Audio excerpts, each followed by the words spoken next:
अब तक जो आपने किया है वो सब भूल जाइए। हर मां अपनी बच्ची को एकदम फ्रैंकली माहौल में क्लोज बन करके उसको ये समझाए कि एक मुस्लिम बच्ची का मकाम इस्लाम में क्या है। बहुत अच्छा। हमें समझाने की जरूरत है कि जिन बच्चियों को पैदा होने के बाद जीने का दुनिया अधिकार नहीं देती थी, अरबस्तान का इंसान बच्चियों को पैदा होते ही दफन कर देता था। जिन बेवाओं को इज्जत की जिंदगी जीने का हक नहीं दिया गया था और शौहरों के मरने के बाद इद्दत के दिन गुजर जाने के बाद उन औरतों के दामन में ऊंट की मेगनी रख करके और मुंडन करवा करके पूरे शहर और गांव में घुमाया जाता था कि आज इसके इद्दत के दिन पूरे हो गए हैं। जिन औरतों को दुनिया ने आज तक इज्जत का मकाम नहीं दिया, आज भी यहूदी मजहब में औरत को चुड़ैल कहा जाता है।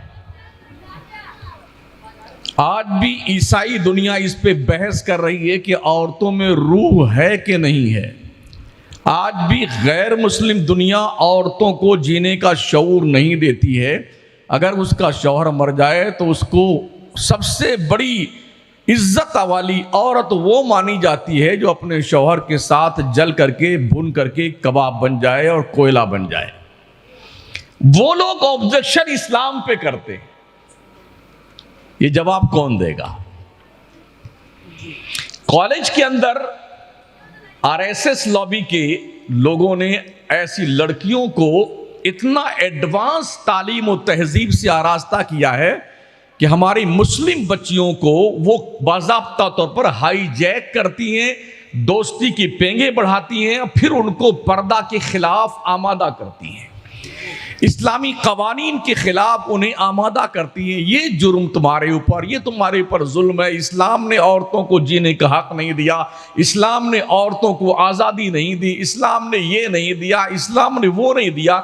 वो बच्चियां जिनके घर इस्लामी माहौल में नहीं होते हैं, वो उनके झांसे में आकर के, वो भी फ्रैंकली तौर पर दुपट्टा उतार करके, जैसा कि हम शादियों में देखते हैं ना, जब शादी ब्याह में जाते हैं, निकाह पढ़ाने के अभी जाना होता, फंस जाते हैं तो जाते हैं, तो जितनी भुतनियां होती ना, चुड़ैलें, ऐसा लगता कि सारी चुड़ैलें और सारी भुतनियां उसी जिसकी शादी है ना उसके पास खड़ी रहती हैं।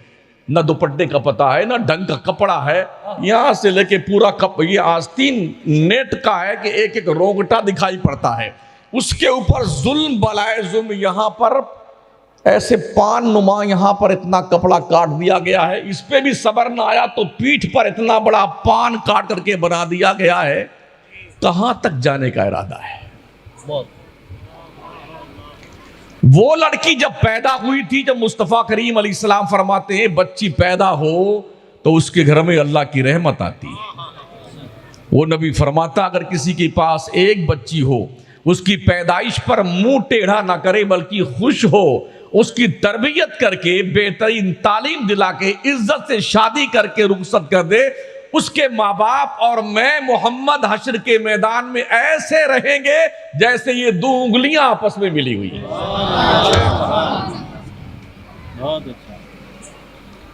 जिस इस्लाम का ये मैसेज और पैगाम है कि माओ के कदमों के नीचे अल्लाह ने जन्नत रख दी है, किसी पीर के कदमों के नीचे जन्नत नहीं है। बड़ी जिम्मेदारी के साथ अर्ज कर रहा हूं, हजरत बैठे इससे पूछ लें, किसी मौलाना और हजरत हुजूर के पैरों के नीचे जन्नत नहीं है।